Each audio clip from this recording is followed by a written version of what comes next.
So, we're still continuing with the Stephen King fan, getting everything that I can. And why not go into werewolf territory at this point in Silver Bullet from 1985, and Stephen King's thrilling adaptation of his novelette Cycle of the Werewolf. The peaceful town of Tarker's Mills is suddenly terrorized by a maniacal killer. The townsfolk think a madman is on the loose, but a wheelchair-bound 13-year-old Corey Haim of The Lost Boys knows the truth. A werewolf is on the hunt. With his Uncle Red's Gary Busey help, young Marty Kozlaw sets out to stop the half-man/half-beast before he sinks his teeth into another innocent victim. Now, the time is ticking, and the full moon is rising. This is fun. I like this movie because it's fun and a little serious at the same time.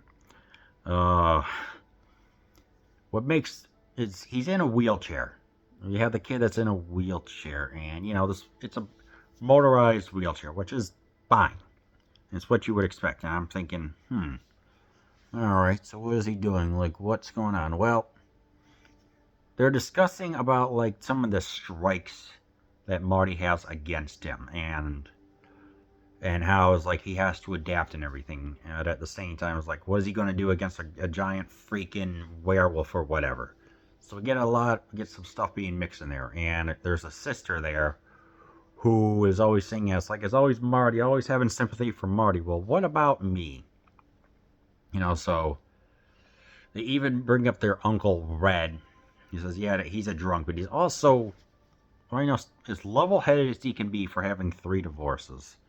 I think, again, booze was a part of the problem, but at the same time, he's got to learn how to fix his things. All the while, there's a werewolf going on. It makes the small town start to swirl and descend into madness, as it's a priest that somehow transforms into a wolf. So a couple people are talking and arguing inside a bar. It's like, hey, you want to go, buddy? It's because there's a couple of murders and there's a cop right there. Lo and behold, a bartender manages to stick a bat in between 2 people. That's called the Peacemaker. Says, yeah, no more of this crap, or you take it outside or whatever. So as I'm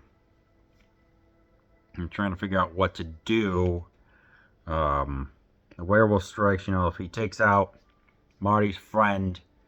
Yeah, he takes out Marty's friend in the first place.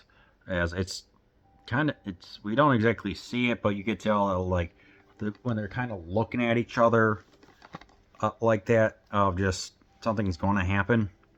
It just feels it feels, what's going to happen. But, I liked it. I don't know why, but it just did. And eventually, when a whole group of people decide to assemble to try and eliminate the wolf and everything like that, they said, okay.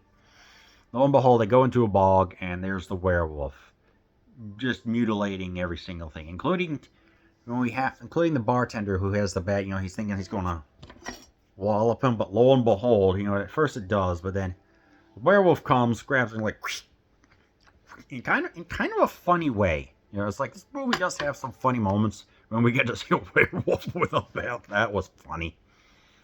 But yeah, and of course there's also a couple of tense moments, specifically when a whole bunch of people go underneath a lycanthropic transformation inside a church, and the reverend there is scared and witnessing everything. That was probably like the scariest scene in the movie, just how intense everything is. Even the lady playing the organ.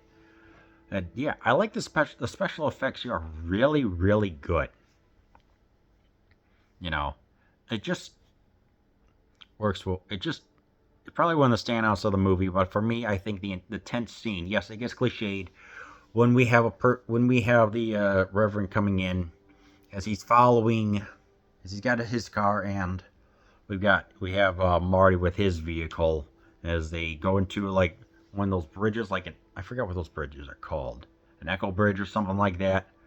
Tense stuff like they're saying, yeah, I don't want to hurt children. I can always compose myself. Just does it with the right flair. And I'm thinking, okay, yes, Everett, whatever his name is, does a good job. Everett McGill does a good job of portraying the sinister figure, and not really knowing why he transforms into that. But when they also do show the wolf, it's actually the same actor performing all the stunts and everything.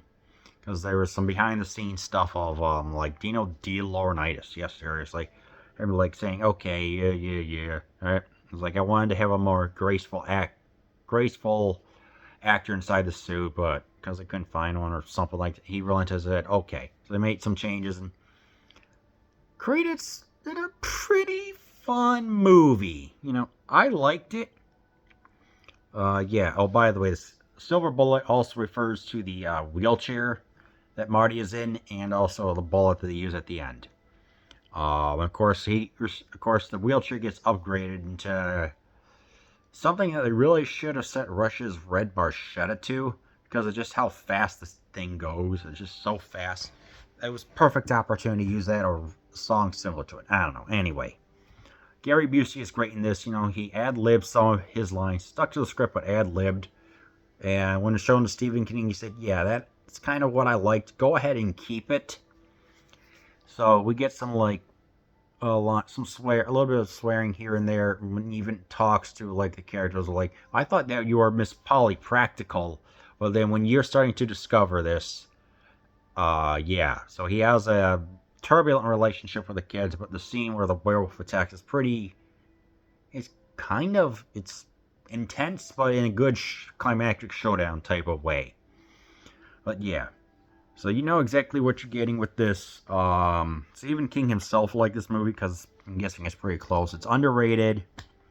This is like Corey Haim's like one of his starts. So it's like, yeah, definitely keep this one intact. Oh, and the werewolf itself isn't like too like masculine or anything because they were trying to figure out how to deal with it.